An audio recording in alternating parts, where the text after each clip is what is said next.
papai nasci pra você e pra mim. Depende de aceitar Jesus no viver. É hora de beber da fonte da vida. Você verá que Jesus existe, plena alegria. Decide agora quem vai ocupar seu coração. Mas lembre, se ele não for o primeiro em seu coração, então já não é mais nada, não passa de uma ilusão. Mas se ele for o primeiro, o seu companheiro, motivo do seu existir, você vai viver, você vai sorrir, você vai vencer.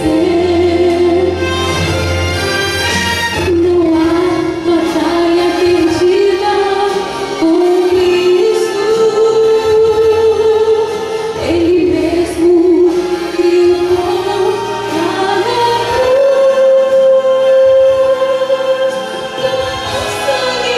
já provou que nos ama. Se o coração não for dele, não será de mais ninguém. Se ele não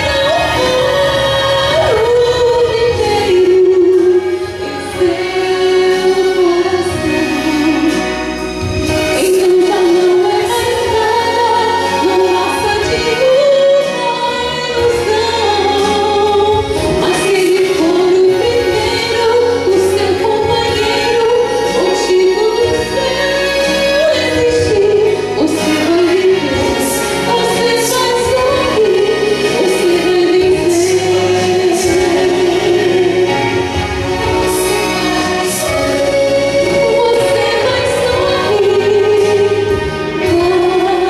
vai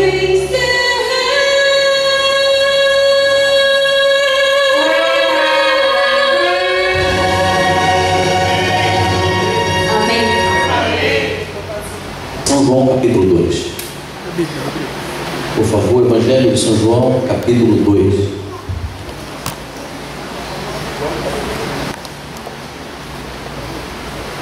Quero dizer que eu me sinto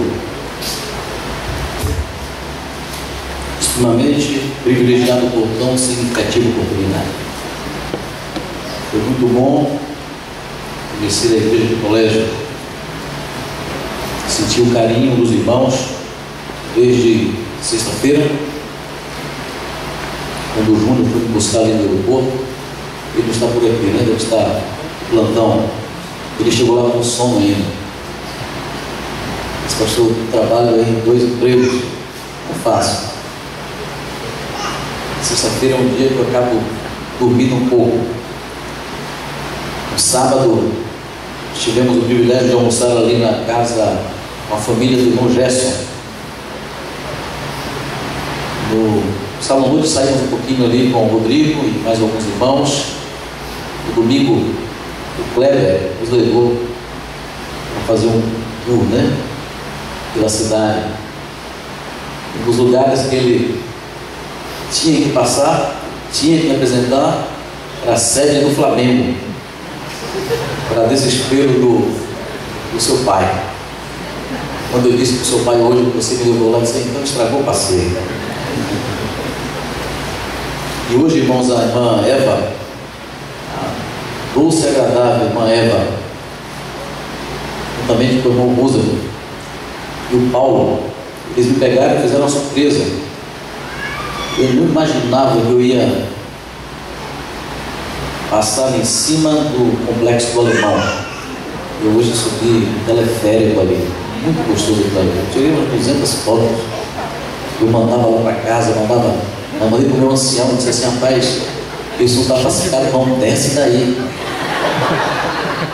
Ele dizia: não está assim, eu tirei a foto lá, está pacificado, ele disse, não desce daí, pelo amor de Deus. Esse homem estava desesperado lá. E aí, quando a gente ia voltando, eu li para um povo e falei assim, poxa, sempre vinha, né? Eu vou voltar aqui com minha esposa. Ela não tem, ultimamente ela tem sentido vontade, ela não tinha não, mas tem sentido vontade de não conhecer o Rio, ela não conhece o Rio. Minhas filhas querem muito vir aqui, elas pedem o tempo todo, e não é difícil porque minha família mora em São Paulo, então eu vou de férias, pelo menos de 2 em 2 anos em São Paulo, dá para passar de férias por aqui. E eu disse assim, eu tenho que conhecer a igreja da Penha. Em outra ocasião eu conheço. E aí a Noel me levou, né? Não sabia que estava no programa, no roteiro, no tour, né? E hoje fomos então à igreja da Penha. Interessante que, se você pergunta assim, os cariocas passeiam por aí, mas foi uma vez, não vão mais não. Mas é normal isso, você vai. Se você vai ali em Sergipe, por exemplo, você tem os cânions. Irmãos, eu já fui no cânion 2 vezes, é algo impressionante. Você pega uma escuna e você anda, você viaja, parece que quase 1h30, 2 horas de escuna pelos cânions. E você chega lá no final, e aquela escuna ali para, você coloca um colete, imprescindível colocar um colete, e você nada ali num lugar muito gostoso, muito lindo que a natureza fez. Mas pergunta, os irmãos da igreja, os sergipanos lá da igreja, nem 10% dos sergipanos da minha igreja conhecem o cânion. Impressionante. A gente não valoriza às vezes, né? Mas que bom que você viaja, a gente vai para fora e valoriza, né? Outros lugares também. Mas ok, vamos lá. São João capítulo 2. Nós temos tempo avançado já e precisamos correr. Evangelho de São João capítulo 2. Quero ler apenas um verso 10.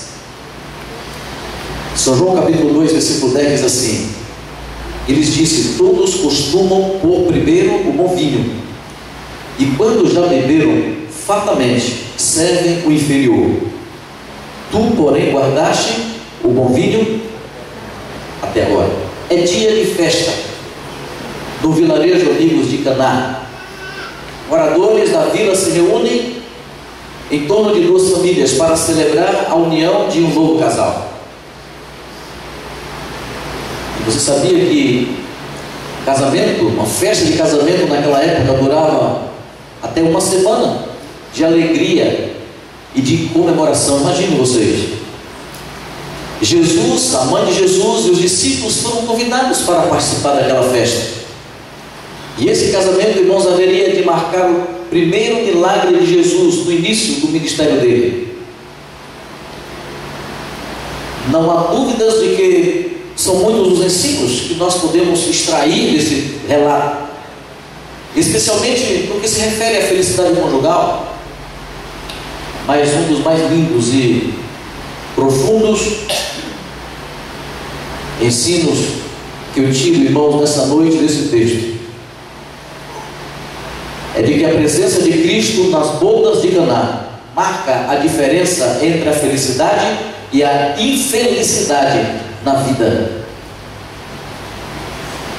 A presença de Jesus Cristo nas bodas de Caná marca a diferença entre a felicidade e a infelicidade na tua família, no teu casamento. As bodas de Israel eram uma cerimônia, assim como hoje também, uma festa de casamento cheia de alegria, de felicidade, não apenas para os noivos, como também para toda a família.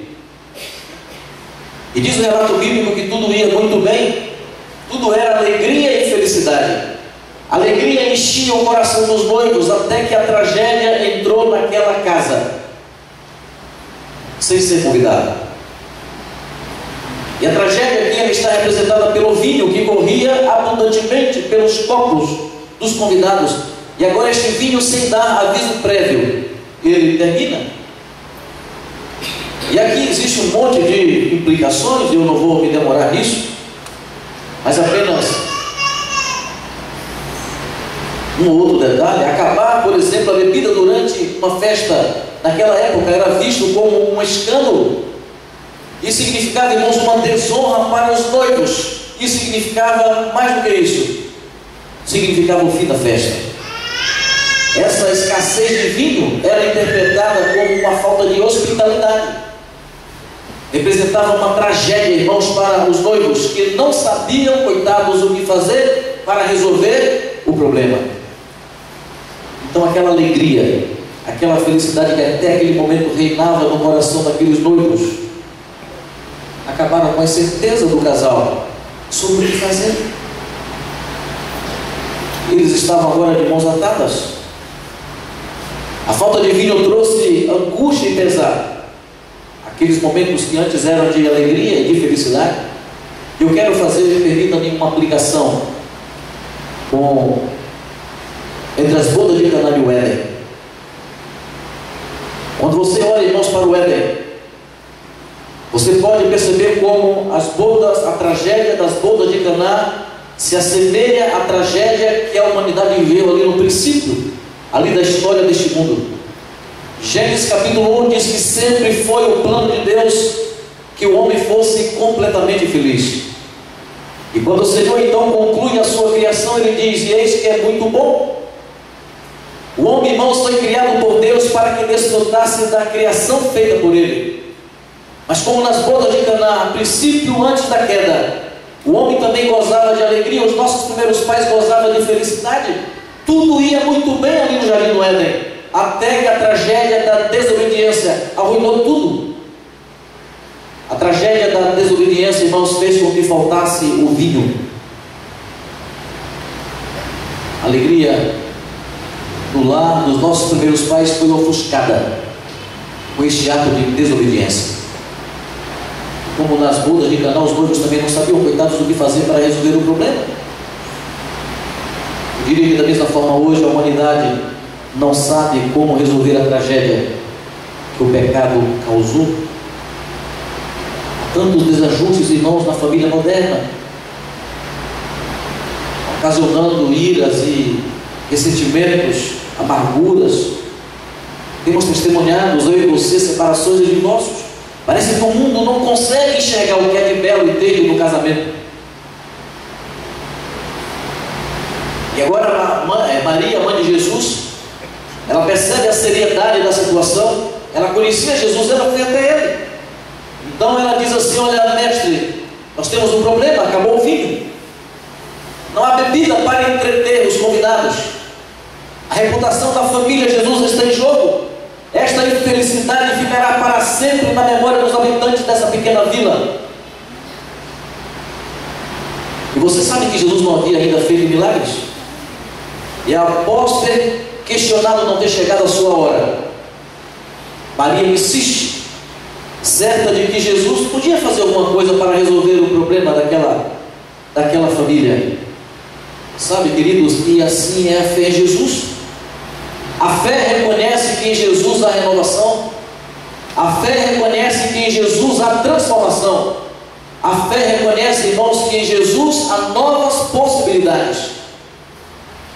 É possível que eu esteja falando nessa noite para alguém vítima das circunstâncias. É possível que eu esteja falando nessa noite para alguém que se encontra aqui desanimado e não consegue acreditar de novo. Alguém que se encontra aqui nessa noite desanimado, não consegue recomeçar a vida de novo. Eu posso estar falando para alguém que desceu tão baixo devido às circunstâncias da vida, que não tem, coitado, mais vontade própria, nem personalidade para erguer-se outra vez. Quero dizer para você que com Jesus você pode sonhar outra vez. Com Jesus você pode acreditar de novo.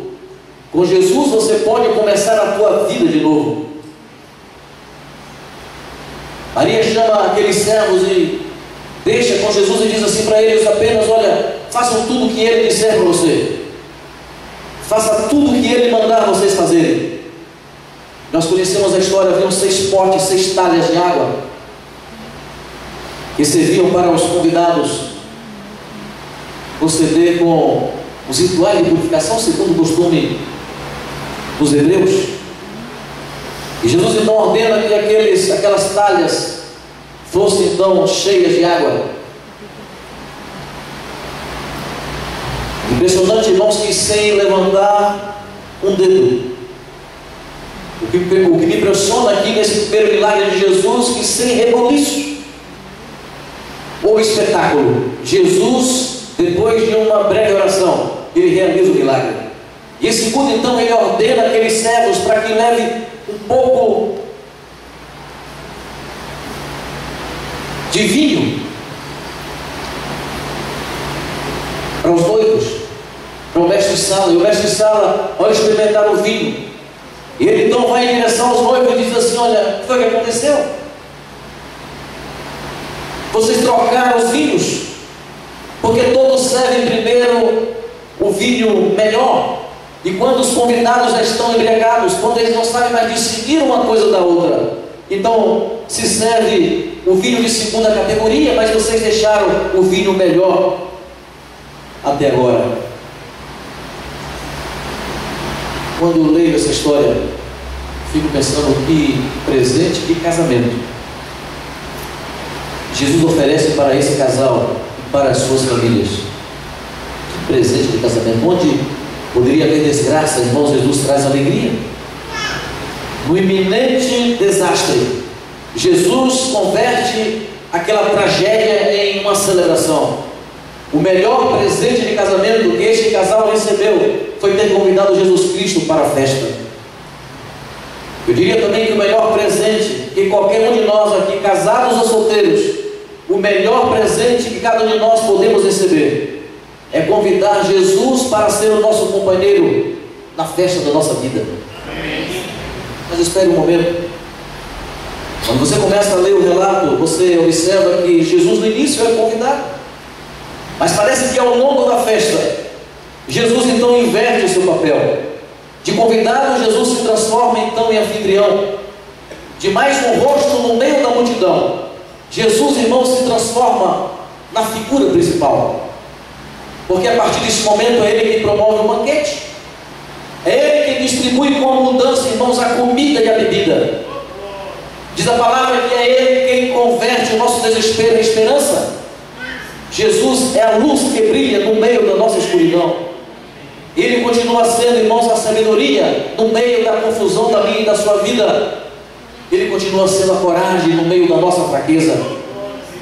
E como uma fonte, irmãos, de água abundante, diz o apóstolo João que Ele sacia a nossa sede pela graça e pelo amor de Deus. Jesus, queridos, inverte o seu papel e as nossas expectativas. De convidado, Ele vira anfitrião. E enquanto eu e você, de anfitrião, viramos convidados para o banquete de Deus.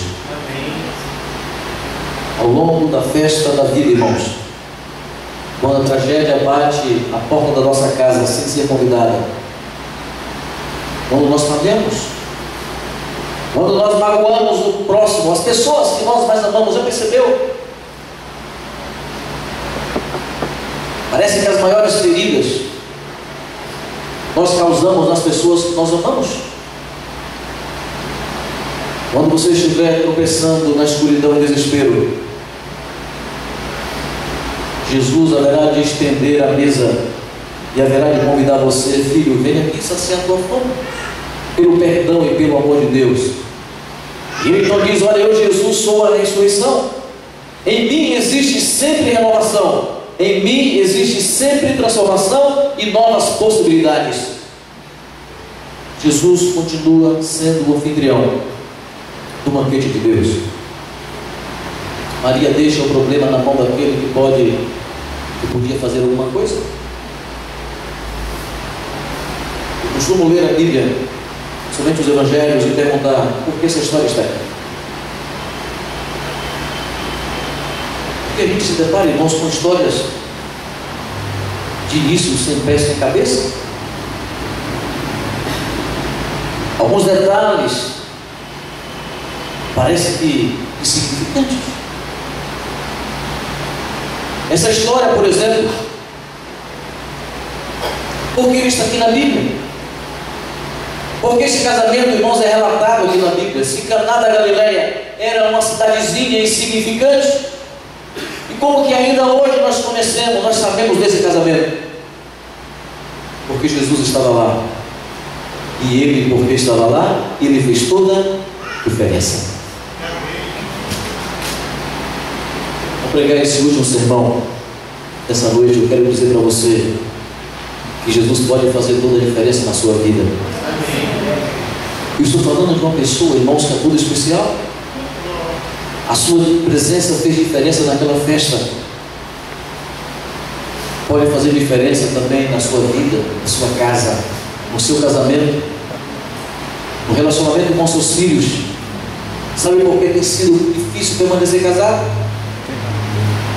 Nós não temos convidado Jesus para ser o hóspede, para ser o nosso companheiro na festa da vida. E a gente então começa a viver uma vida, irmão, sem muita convicção. A gente começa então a administrar uma família sem muita convicção, sem muito propósito. Porque se foi ele que construiu a família, é somente nele que nós encontramos o propósito para a família. Os livros de autoajuda, eles têm o seu mérito, mas não vão resolver, irmãos, o problema de ninguém. Pode auxiliar sim você, mas não vai resolver o teu problema. Você quer saber então a solução para o problema da tua vida, do teu casamento, da tua família? Pergunte então àquele que originou todas as coisas. Nós limitamos, irmãos, a sobreviver sem Deus, quando o plano de Deus para a vida, para a família, ultrapassa os limites da sobrevivência. Maria entregou o problema nas mãos daquele que podia fazer alguma coisa.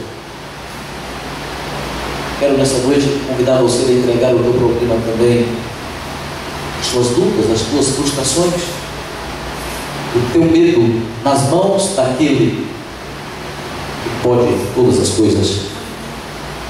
Ele não é um Deus negligente. Ele prometeu lutar por você e Ele vai fazer aquilo que você não consegue fazer por você mesmo. Se possível, Ele diz que Ele está disposto a mudar as circunstâncias. Ele está disposto, se possível, a mudar as situações, o vento, o curso do mar, para ajudar você. Mesmo quando o vinho acabar. Lembre, queridos, há um Deus no céu capaz de fazer um milagre. O mestre Sala, ao experimentar o vinho, ele diz assim: olha, todo serve o primeiro vinho. E depois então que os convidados já estão fartos, embriagados, então serve o vinho comum. Mas você guardou o melhor até agora. Quero te dizer que você pode tomar o vinho melhor agora. Você pode tomar o vinho melhor agora, depois de tanto tempo, quer seja na tua vida, no teu casamento, na tua família. Basta você entregar a tua vida nas mãos daquele que pode todas as coisas. Apesar, irmãos, das aparências contrárias, quero dizer nessa noite a você que você pode confiar em um Deus que conduzirá a tua vida até o destino final. Você pode voltar para casa essa noite. Talvez você esteja aqui durante toda a semana, essa mini semana de oração. Você pode voltar para a sua casa e continuar ainda perplexo. As incertezas diante de um futuro pode ainda parecer real para você. Contudo, eu gostaria que você lembrasse que todos os anseios não realizados, irmãos, provam a nobreza da nossa origem. Não esqueça disso. Nós somos filhos criados à imagem de Deus, para a vida e felicidade. E de forma deplorável, a entrada do mal, irmãos, em nosso mundo desorganizou a família humana. E a partir do pecado nós deixamos de ver, de pensar, de agir e de sentir direito. E E agora, alienados de Deus, nos tornamos alienados uns dos outros. E por que não dizer de nós próprios? Realmente algo dentro de nós grita por uma paz que nunca experimentamos, irmãos, plenamente. Você já percebeu que nós sentimos saudade de um lugar que nunca tivemos antes? Desejamos, irmãos, um relacionamento que não sabemos identificar muito bem. Nós clamamos por uma conexão. Nós temos um profundo desejo profundo de pertencer. Você sabe por que isso? Essas são as marcas, irmãos, da nossa origem. Eu disse as marcas da nossa origem, mas lembre-se que ao morrer na cruz, Jesus ganhou a decisiva batalha na controvérsia com as forças que nos oprimem. Ao morrer na cruz, Jesus ganhou a decisiva batalha na controvérsia com as forças que nos destroem. Calvário, a cruz de Cristo garantiu que o mal não tem a última palavra. A noite humana, irmãos, não durará para sempre. Você pode olhar com confiança para além dos males e da dor deste presente. Muitas vezes, com frequência, pesam em nossa vida e sobram a nossa caminhada. Você pode olhar com confiança para além da dor e dos males deste presente. A revista Times publicou, irmãos, um artigo de um coronel na época da guerra da Bósnia, quando o seu avião foi abatido, quando ele descia. E a revista então relata que aquele piloto puxou aquela alavanca que fica entre os joelhos ali do piloto, e o seu assento foi ejetado, e ele então caiu em território inimigo.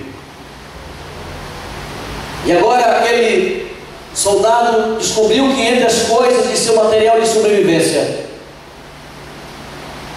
havia um pequeno rádio de contato, mas a pilha estava muito fraca e ele conseguiu fazer apenas um contato, dizendo aproximadamente um local aonde ele poderia ser encontrado. E a partir daquele primeiro contato, nenhum sinal. Primeiro dia, segundo dia, ali naquele lugar sozinho, com frio e com fome, nenhum contato mais. Quarto dia, quinto dia, o sexto dia, ele começava então a perguntar: alguém sabe? Será que alguém se importa comigo? Alguém se interessa comigo? Por mim? O que aquele soldado não sabia, irmãos, é que a inteligência militar, da maior potência militar do planeta, contando com o interesse direto do presidente Bill Clinton, estava reunido no Pentágono, planejando cada detalhe do resgate daquele único soldado. 2 horas da manhã de um dia de julho de 1996, contando com equipamentos de precisão, capazes de detectar um corpo ou um calor de um corpo se movendo no solo, o resgate com precisão cirúrgica aconteceu às 2 horas da manhã. Eu contei essa história para dizer para você que em todo esse universo há uma mobilização para salvar você e a sua família. Será que nessa noite alguém se sente distante de Deus pelos descaminhos da vida? Eu posso afirmar a você que Deus está esperando por você, e Ele fará por você o que você nunca, jamais conseguirá fazer por você mesmo.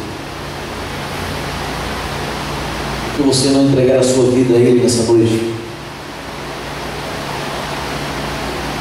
Venha a mim, diz Ele.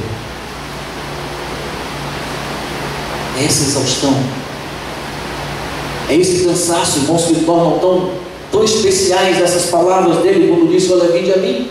E as pessoas vieram de seus escritórios, de seus dias, e trouxeram, irmãos, os seus fardos, e trouxeram os seus medos e as suas preocupações, e Ele lhes deu descanso. Venha a Ele nessa noite. O homem da cruz está vivo, vivo para ser o teu companheiro, vivo para ser o teu protetor. Aquele que te perdoa e te diz: filho, olha, você está salvo, fica comigo. Quem anda à sombra dele, irmãos, jamais procura uma outra companhia. Venha a Ele nessa noite. A cruz, irmãos, é a história do amor responsável. Entregue aos pés da sua cruz as suas preocupações, o seu medo, a sua ansiedade, os seus fracassos. Você tem a oportunidade de dizer para Ele: Senhor, olha, estou cansado de lutar sozinho, porque todo o caminho que eu tomo me traz de volta a mim mesmo. Eu quero encontrar o caminho, o teu caminho.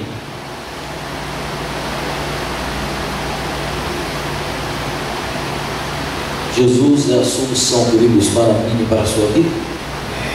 Jesus é a solução para a família dessa igreja. Jesus é a solução para a vida do solteiro que sofre com, muitas vezes, a solidão. Jesus é a solução, irmãos, para aqueles que estão casando. Jesus é a solução para aqueles que estão casados, não importa se pouco ou muitos anos. Jesus é a solução para a vida, irmãos, dos nossos filhos e as suas implicações e problemáticas. Jesus sempre foi e sempre será a solução para mim e para a sua vida. Amém. Ele convida você nessa noite a entregar a tua vida a Ele. É graça que o amor de Deus, queridos, brilhe na vida, na festa da vida de cada amigo, de cada irmão, de cada família dessa igreja. A noite de hoje, o dia de amanhã e até a volta de Jesus Cristo. Amém. Você vai cantar? Vamos ouvir uma música. Quando você escuta essa música,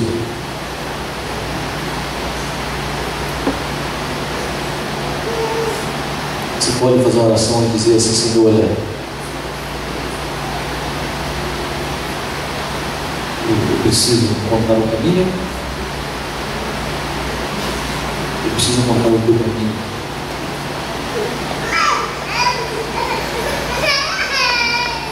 Tenho batido a cabeça, tenho me frustrado, tenho fracassado em algumas situações. Por favor, me ajude a encontrar o caminho, o teu caminho. Me ajude a encontrar o caminho de Deus. Salve a minha vida e salve a minha família, para a honra e glória do teu nome. Sentado como você está, e na sua cabeça quando você escuta essa música, glória a Ele. Se você tem lutado e você não consegue sair do lugar, se você já desistiu de lutar porque você acha que você não consegue, se você se encontra nessa noite deprimido, se alguma situação, se alguma circunstância talvez tenha machucado você e representou talvez a morte das suas emoções, e você não consegue se erguer outra vez, fale com Deus nessa noite e diga: Senhor, entra na minha vida, visite a minha casa. Eu quero um milagre, Senhor, na minha vida, na minha família nessa noite, em nome de Jesus. Ore a Deus enquanto você escuta essa música.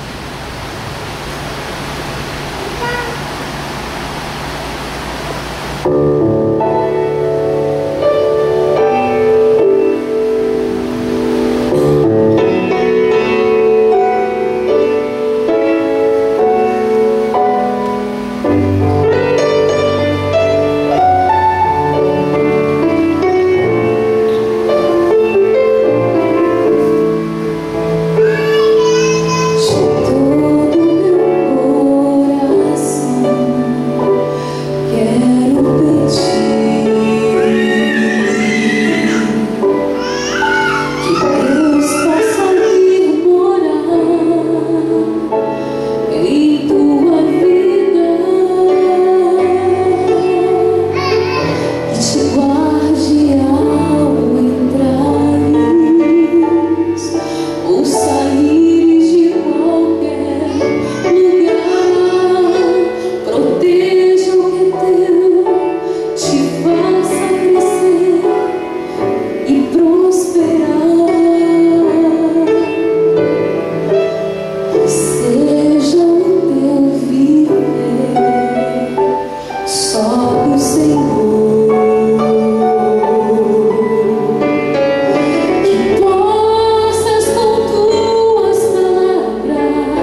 igreja.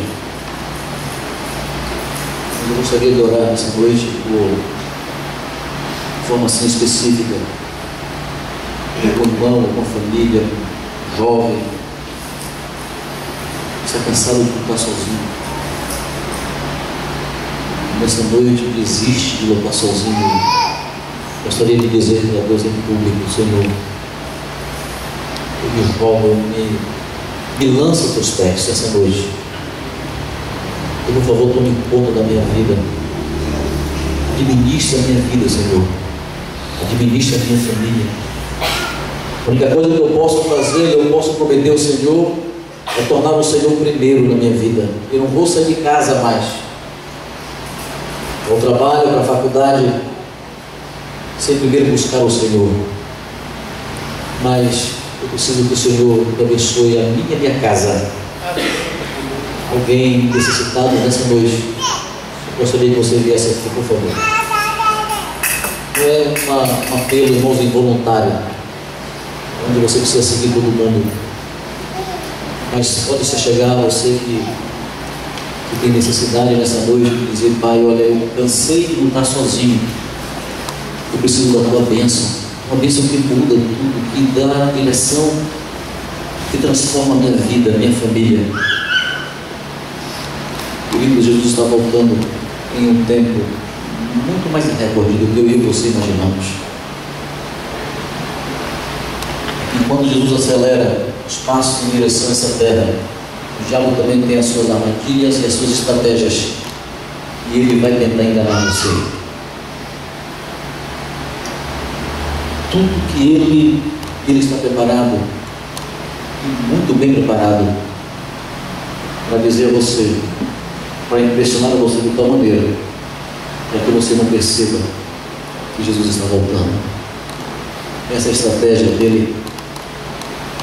Por isso você precisa entregar a tua vida nas mãos dele. Você precisa entregar a tua família nas mãos dele, ser o sacerdote da tua casa dele. Você precisa colocar Deus em primeiro lugar. Porque se o Senhor não edificar a casa, em vão trabalho. É inútil.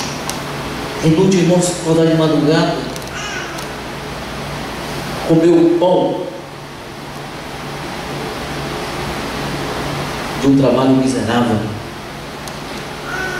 Esses dias uma irmãzinha, enfermeira, tem um dó dos enfermeiros. Minha família, muita gente, irmãos são enfermeiros, eles padecem ali de São Paulo.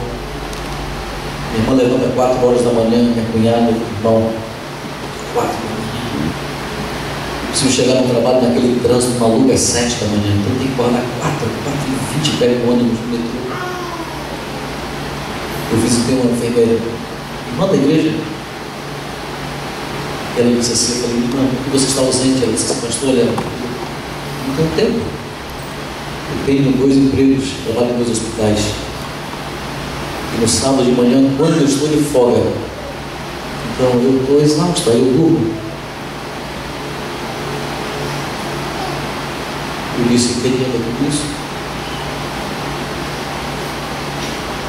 Não adianta, Deus. Não adianta você trabalhar, você se matar de trabalhar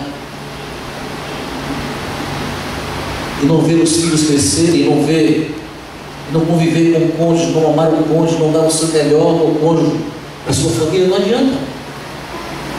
Porque enquanto você dorme, que o Senhor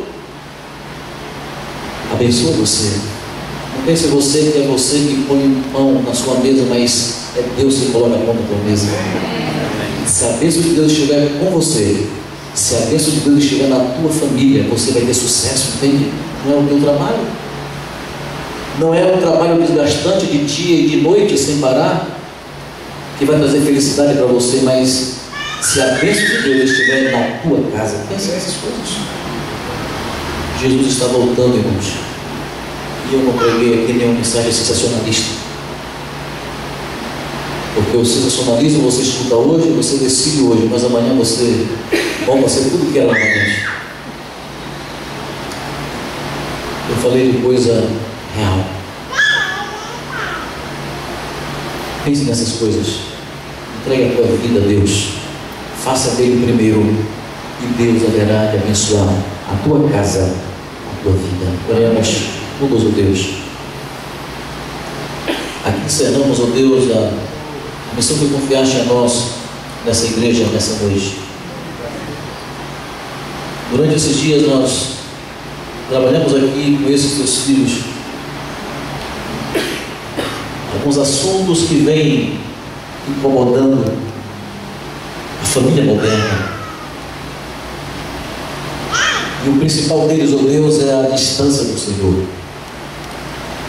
Oh, meu Deus, essa igreja nas tuas mãos, os amigos que aqui estão, muitos deles, ó Deus, vieram a essa igreja através do convite da Novo Tempo. Salve esses teus filhos, ó Deus, para o teu reino. Abençoe, ó Deus, a família pastoral dessa igreja, o acionado, a liderança dessa igreja. Abençoe cada membro, cada amigo dessa igreja, cada simpatizante dessa igreja. Permita que esses teus filhos façam do Senhor primeiro na vida. Porque se a bênção de Deus estiver na vida deles, a vida deles vai ter, ó Deus, sentido, vai ter direção, vai ter propósito. Mas se a tua bênção não estiver na vida deles, eles vão cansar e se matar de trabalhar. E o resultado, ó Deus, vai ser apenas dor, sofrimento, desgaste. Faça com que os teus filhos, ó Deus, entenda que o Senhor deve ser o primeiro na vida. E conforme a tua palavra diz, em todas as coisas, em todas as bênçãos, em tudo que nós precisamos, o Senhor haverá de nos dar. Possamos confiar nessa promessa tua, Senhor. Que a tua salvação se estenda sobre essa igreja, sobre a nossa casa. Como aquela nuvem que cobria Israel de dia e de noite, esteja a tua salvação na casa de cada filho teu aqui, Senhor. Eu quero um milagre em nossa vida. Salve-nos para o teu reino. Salve, Deus, a nossa família, em nome de Jesus. Amém. Amém.